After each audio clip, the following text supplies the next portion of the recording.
नमस्कार। आप सभी का हमारे चैनल जय गुरुदेव उत्तराखंड पर एक बार फिर से स्वागत है।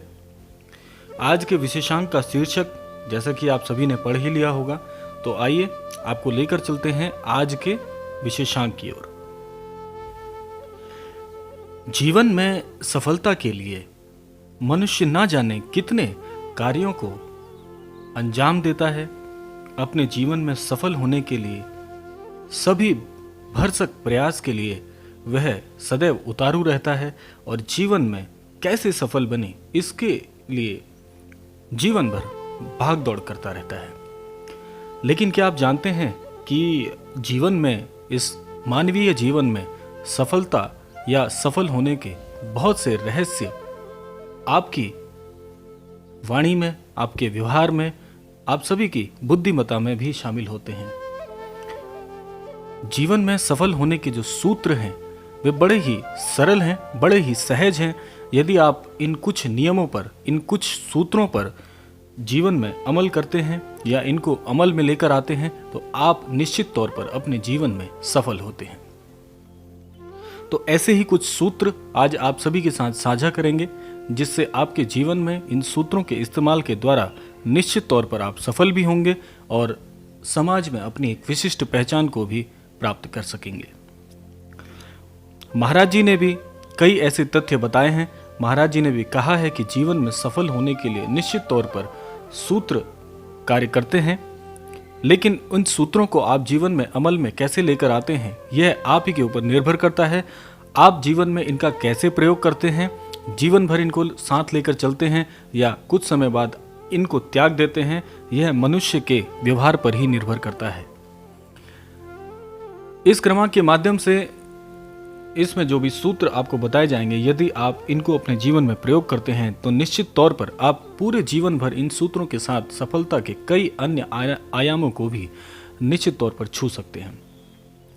महाराज जी सदैव कहते हैं कि सभी का जो प्रारब्ध है, जीवन में जितने भी मनुष्यों ने जन्म लिया है उन सभी का प्रारब्ध उनके कर्मों के आधार पर ही तय होता है। और ऐसा ही जो व्याख्यान है गीता में भी कहा गया है कि कर्म के अनुसार ही मनुष्य को उसका जीवन भर फल प्राप्त होता है।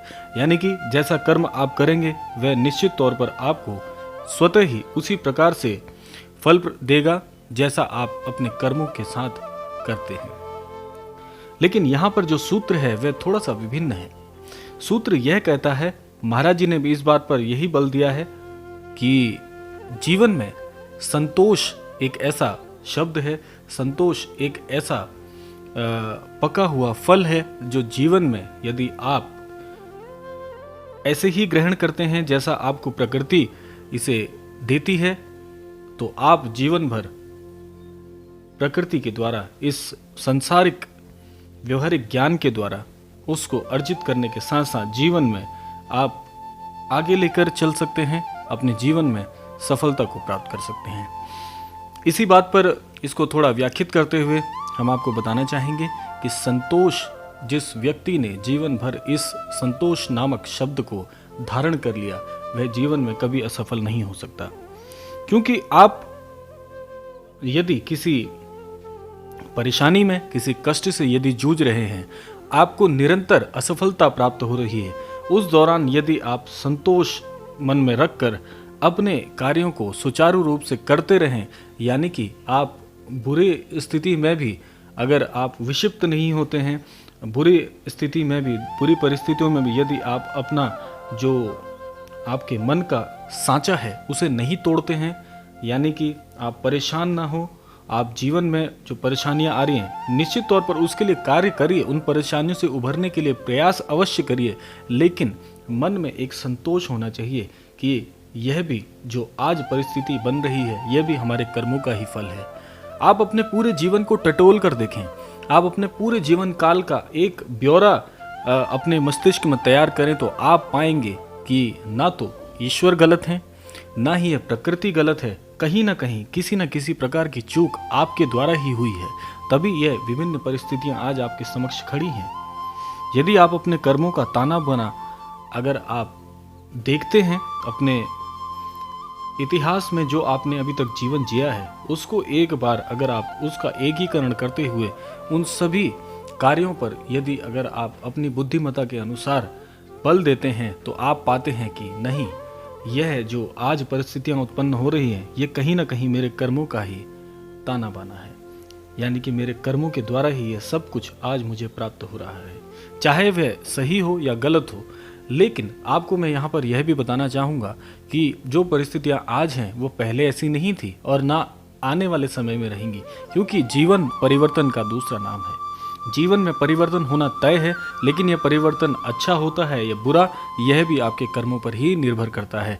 इसीलिए जीवन में जो भी परिस्थितियाँ आती हैं, सूत्र यही कहता है कि संतोषजनक, संतोषपूर्वक आप उसको ग्रहण करिए, उसको बदलने का प्रयास कीजिए, अपने कर्मों को सही करते रहिए, तो आप जीवन में कभी असफल नहीं हो सकते। यदि आप स्थिति पर, खराब स्थितियों पर अगर आप रोना शुरू कर दें, ईश्वर को कोसना शुरू कर दें, तो कोई भी इस पर परिणाम नहीं निकलेगा। अंत में आप ही दुखी होंगे, आपका ही जीवन कष्टमय होगा। तो यहाँ पर आपको सुधार की आवश्यकता है। सूत्र यही है, आपको करना बस इतना ही है कि मन में एक संतोष की भावना रखिए कि नहीं, आज जो परिस्थिति है ये सदैव ऐसी नहीं रहने वाली, जीवन बदलेगा, ईश्वर हमें अवश्य अच्छे फल देंगे, लेकिन आपको इसके लिए कार्य भी अच्छे करने होंगे। जैसा कि मैंने आपको पहले भी कहा, संतोष रखने के साथ साथ में आज की जो बुरी परिस्थितियां हैं उनको बदलने के लिए कार्य भी आप ही को करना होगा। आज भी आपको निर्णय स्वयं लेने होंगे, लेकिन यह निर्णय सदैव सकारात्मक होने चाहिए। आप नकारात्मक भाव को छोड़ दीजिए, संतोषपूर्वक कार्य करिए, बिना सोचे समझे कोई कार्य मत करिए और अपने कर्मों को जितना हो सके उतना अच्छा बनाइए। आप पाएंगे कि आप असफलता का जो यह साथ है वह छोड़ते जा रहे हैं और आपके जीवन में बहुत जल्दी सफलता के नए आयाम खुलने जा रहे हैं। तो यह था आज का क्रमांक। आशा करते हैं कि आपको यह क्रमांक अवश्य पसंद आएगा। और जितनी भी दर्शक अभी आज यह हमारी प्रस्तुति देख रहे हैं, अपनी प्रतिक्रियाएं देना मत भूलिएगा। आपकी प्रतिक्रियाओं से हमें आपका जो ईश्वर के प्रति झुकाव है वह देखने को मिलता है और इससे एक अच्छी अनुभूति भी हमें प्राप्त होती है। तो आज के क्रमांक में इतना ही, मिलते हैं अगले क्रमांक में। तब तक के लिए जय श्री राम, जय गुरुदेव, जय उत्तराखंड।